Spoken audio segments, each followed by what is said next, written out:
Assalamualaikum warahmatullahi wabarakatuh. Berjumpa lagi dengan saya Naza. Kali ini saya akan membawakan sebuah kisah yang berjudul Kisah Nabi Zulkifli. Semoga kita selalu di dalam lindungannya.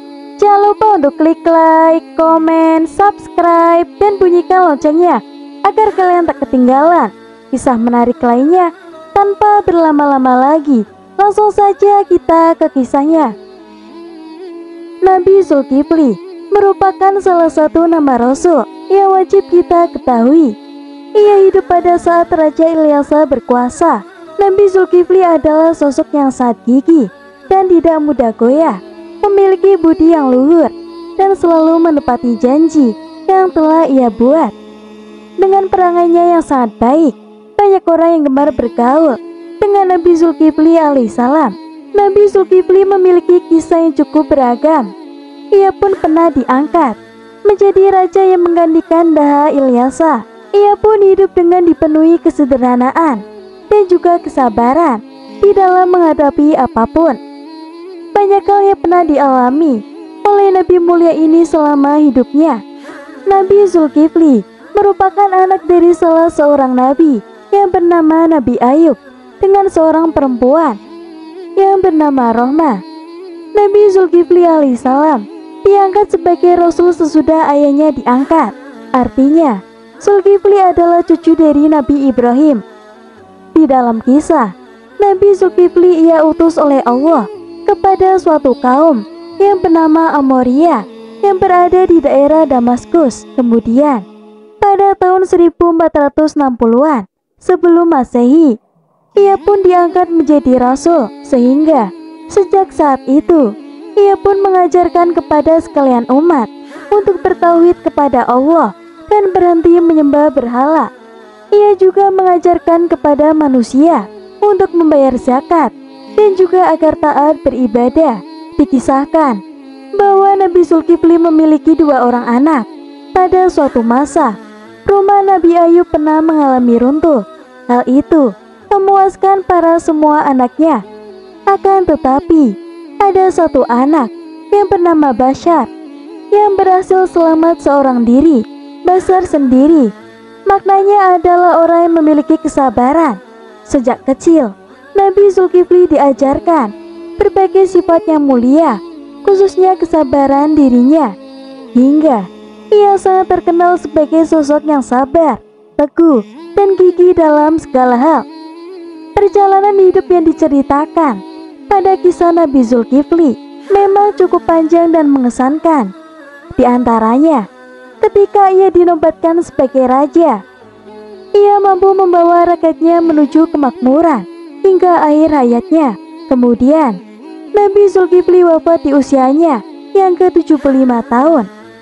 Meskipun ada versi lain yang menyebutkan bahwa beliau meninggal pada usia 95 tahun.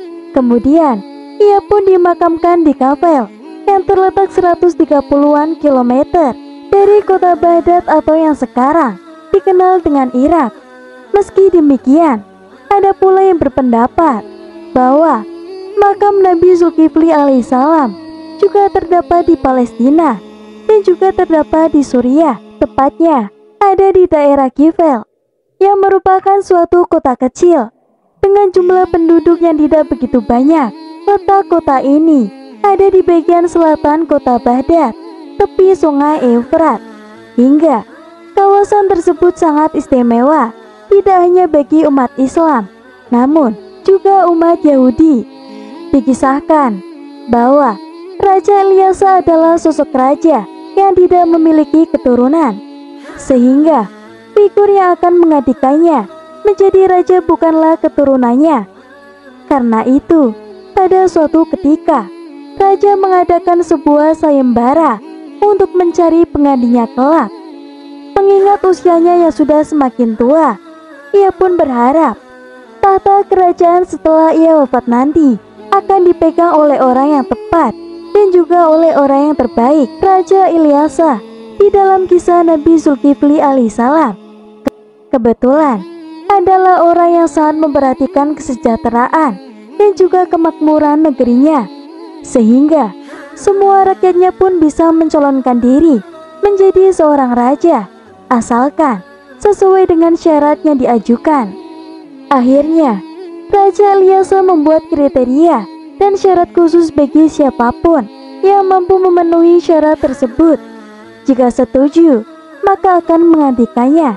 Adapun syarat yang diberikan oleh Raja Ilyasa adalah siapapun calonnya sebagai pengganti raja, maka ia adalah orang yang sanggup untuk berpuasa saat siang hari. Kemudian, ia bisa melakukan ibadah saat malam hari. Kemudian, kabar mengenai sayembara ini beserta dengan syaratnya akhirnya menyebar ke semua penjuru negeri. Segenap rakyat berbondong-bondong menuju ke istana raja. Semua orang berkumpul menjadi satu, mulai dari kalangan pejabat hingga kalangan rakyat jelata. Selain itu, sayembara ini juga dihadiri oleh para pemuka-pemuka suku. Sementara Nabi Zulkifli pun tidak ketinggalan untuk ikut serta. Kemudian, raja pun akhirnya menyapa rakyatnya yang berada di halaman depan istana. Kemudian, kedatangan raja disambut baik oleh sekalian rakyat dengan sukacita. Sesudah raja menyapa dan memberikan bocoran tentang syarat yang telah diajukan, tidak ada satupun rakyatnya yang bersedia mengangkat tangan mereka. Salah satu alasannya adalah karena syarat yang ditawarkan oleh sang raja terbilang sangat berat. Tujuan dari sang raja memberikan syarat yang demikian adalah agar ia menggantikan kekuasaannya bukanlah sosok yang sembarangan. Setelah diam beberapa saat, akhirnya sosok lelaki yang terletak di bagian tengah kemudian mengangkat tangannya. Hal ini membuat rakyat merasa heran, dan ternyata sosok pemuda tersebut adalah Nabi Zulkifli alaihissalam. Ia pun kemudian bersuara dengan sangat lantang di tengah-tengah kerumunan bahwa ia sangat sanggup untuk memenuhi syarat yang telah diajukan oleh sang raja. Karena saat ini Nabi Zulkifli terbilang masih sangat muda, rakyat pun merasa bahwa sang nabi hanya main-main dengan perkataannya itu. Namun, ia pun berusaha sepenuh hati untuk meyakinkan sang raja.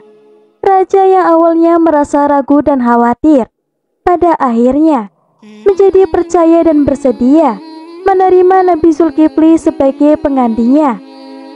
Sang raja hanya menaruh kepercayaan bahwa anak muda bernama Zulkifli tersebut akan mampu membawa sekalian rakyat kepada kesejahteraan dan kemakmuran.